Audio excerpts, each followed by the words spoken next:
Once you have downloaded Newline Display Management onto the panel, go to Gadgets and select Display Management.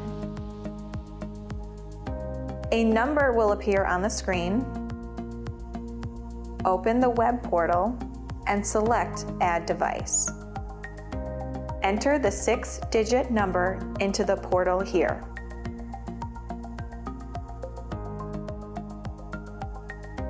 Select Add, and your panel is now paired.